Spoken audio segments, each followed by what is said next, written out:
is Professor Owen Davis, and I'm a historian and folklorist in the School of Humanities. And my talk is about epidemics, past and present, fear and folklore. Now, we've heard the phrase unprecedented times a lot over the last few months, and understandably so. But there have been pandemics before. There have been major global crises before.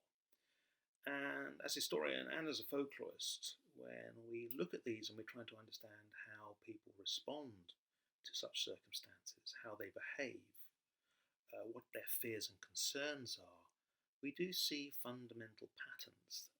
Folklorists have been spending a lot of time collecting data and looking at the ways in which, under the current COVID-19 pandemic, people are coping and the ways in which they cope through aspects of things that might be called folkloristic.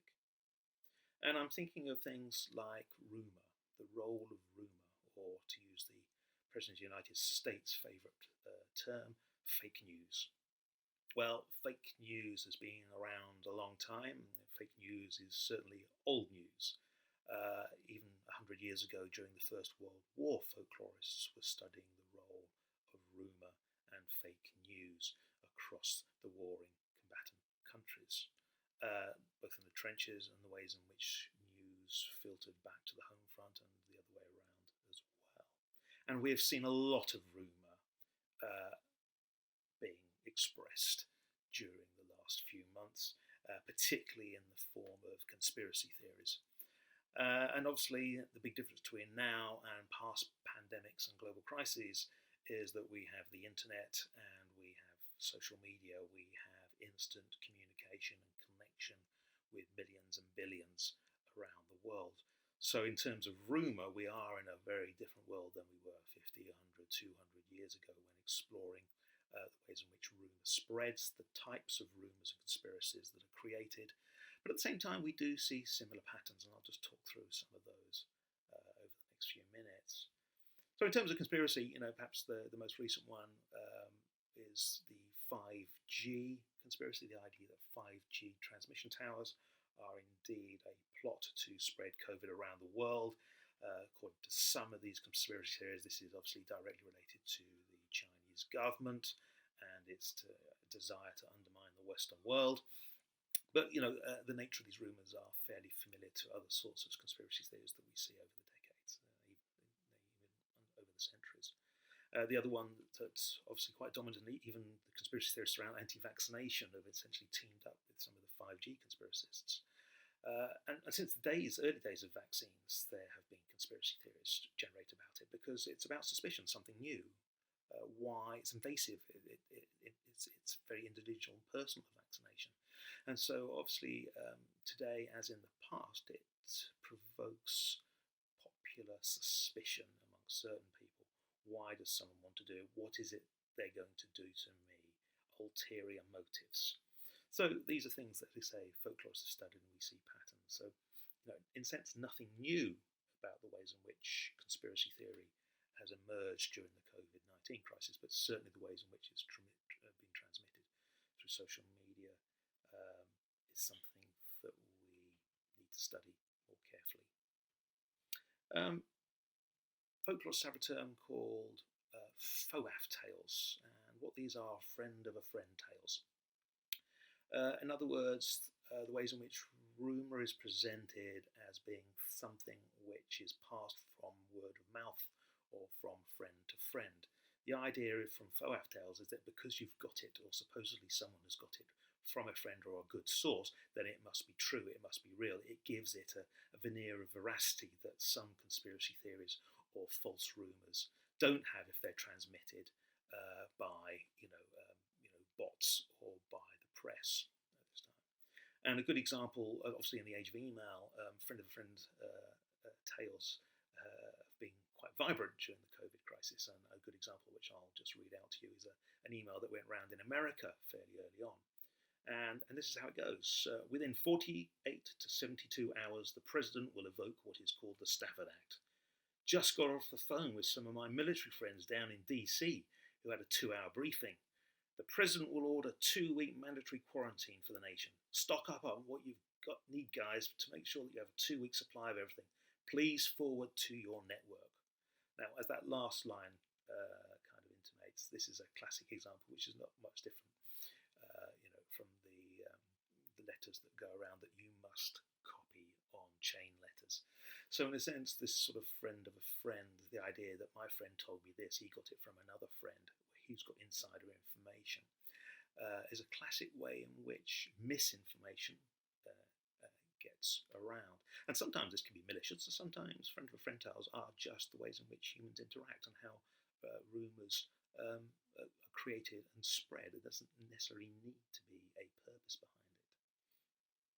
We've also seen a lot of what folklore is called legends arising and being created over the last few months during the COVID crisis.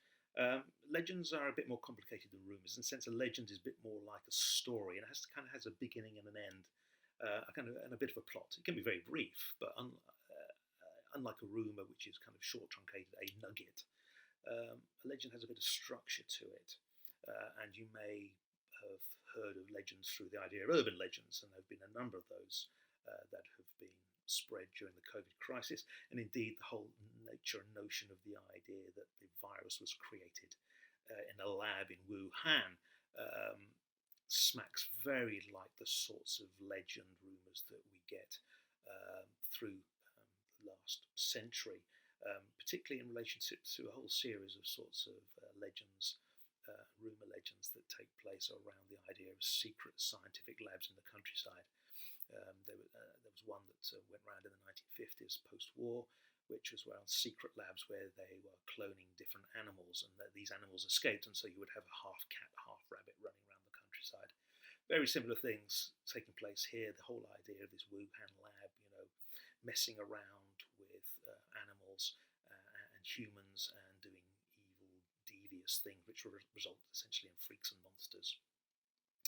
We also have a whole series of legends being formed around deliberate infection narratives. This is the idea, these stories that go around of how one person has been infected because someone coughed on them on a plane and he coughed on someone else, etc. And you get this story that develops and normally has some form of denouement, whether it's sadly in a death or some sort of retributive ending. And again, we can see patterns of these in the past, and indeed in the 17th century. There was a whole series of plague-spreading rumours, and indeed people died, people were executed, completely innocently. But the whole idea was particularly suspected witches, but also others were accused of poisoning wells, and this was what was creating the plague. In other words, someone was responsible, and if you can round them up and find someone responsible, then somehow you deal with the problem, with the disease itself. So those sorts of legends and rumours, again, we see them in the 17th century, and we see them today in the COVID legends. Folklorists have also been looking at COVID-19 in terms of what you might call folk medical responses, and again, something we see in the past and the present as well. And I'm thinking here of things like in Belarus, for example, where the president was saying that if you drank vodka, this would somehow cure. So the idea of drinking alcohol somehow would kill the virus, which is complete nonsense, absolute nonsense. But we saw the idea of drinking alcohol is not something which is scientific, but we do find it in a number of different contexts in folk medical ideas of the past. One other sort of folk medical cure that came around quite a lot is the idea if you gargled with warm water and salt or vinegar, this would also eliminate the coronavirus. Again, no basis to this, but these are people drawing upon ways of trying to understand and deal with something that they don't understand, and for which there is no cure. So it's understandable that people draw upon or are inspired by remedies from the past, but also, unfortunately, it leads to quacks and charlatans and very poor, unsound information being spread around as well, such as the notorious presidential bleaching, internal bleaching idea. Okay, I want to kind of move on in the next section to look at the First World War and the 1918 flu pandemic. We can see a number of parallels between the pandemic of 1918, the flu pandemic, and the current COVID-19 crisis in the ways in which people tried to make sense of it. One of those ways is through prophecy and prediction. How do you try and make sense of something which seems so extraordinary? Well, if someone has found evidence that it had all been predicted, that kind of gives it a sense of order. So whenever there have been global crises or national crises, whether it's war or disease or famine, you'll find a raft of prophecies emerging.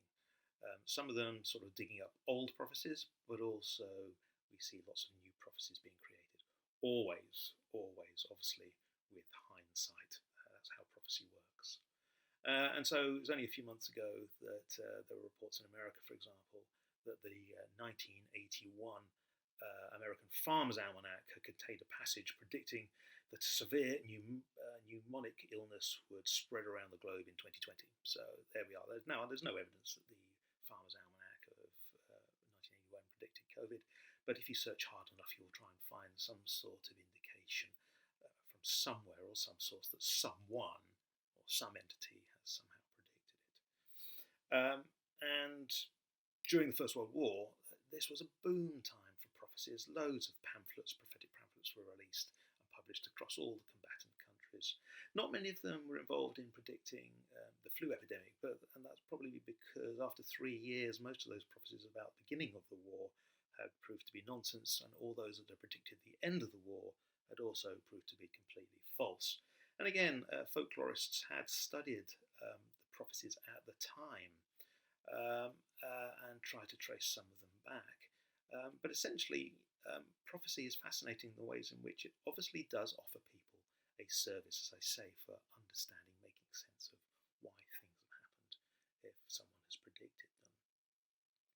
We also get conspiracy theories occurring during the flu pandemic of 1918, and we get the usual idea or conspiracy that some foreign power has essentially introduced it for the nefarious means. And so we briefly had in 1918 rumours being set off around the States, for example, that blamed the advent of the flu on German submarines. So the virus was being deliberately introduced as an essential form of germ warfare by Germany's complete control of the oceans through its submarine fleet. Again, very similar. We even, before the days of mechanisation, we get the ideas of plagues, as I said, plague spreading taking place through other means. But the term Spanish flu, which I'm sure you may have heard, and since for a century essentially, the flu epidemic of 1918 is known as Spanish flu, is in itself an interesting story to understand as a historian as well as a folklorist. Because why is it called Spanish flu? Because there's no evidence that Spanish flu started in Spain. Indeed, as early as the 1920s, researchers were speculating that the 1918 pandemic had actually started in America and had then been brought over to Europe by American troops when America joined the First World War. Now, we don't have any definitive proof of where the 1918 pandemic started, but what we do know, it wasn't Spain. So why was it called Spanish flu? Well, essentially, this is back to this issue of communications, of propaganda, information and misinformation, and its spread during unprecedented times.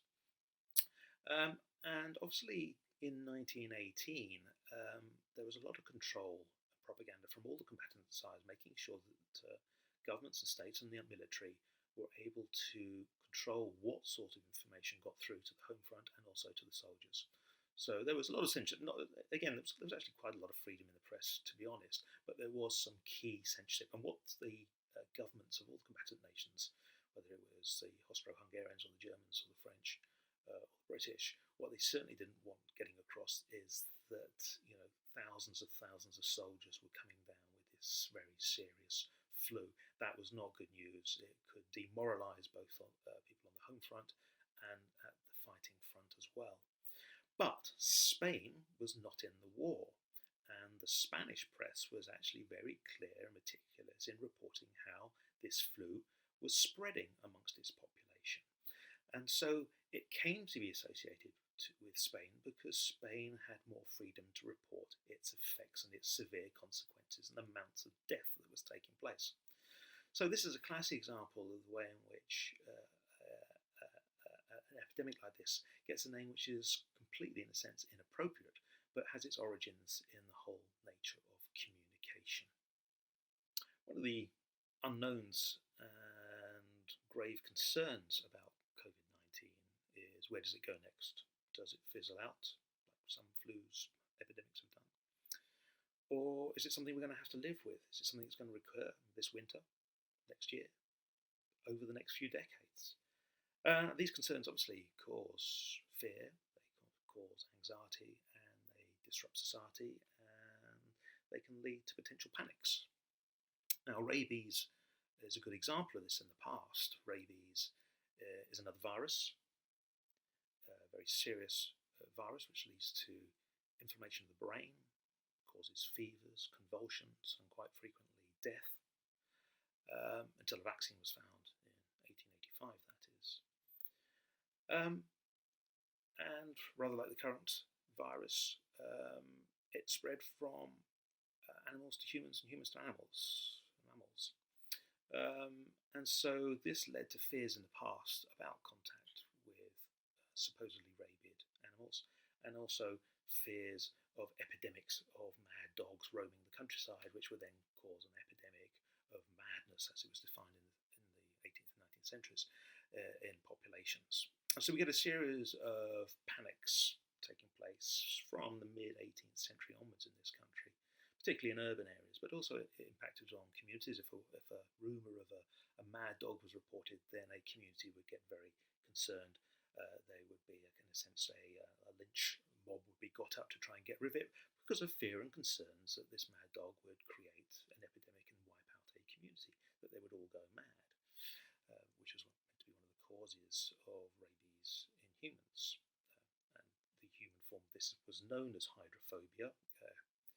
And the idea was that, which comes from antiquity, the idea was that those who suffered from it had an absolutely terrible fear of water. They couldn't even look at water or tea or any form of liquid once it was an advanced stage. Now, there's no actual basis to that, but those who do suffer from rabies suffer from very severe constrictions of the throat, so this is probably where the idea came from.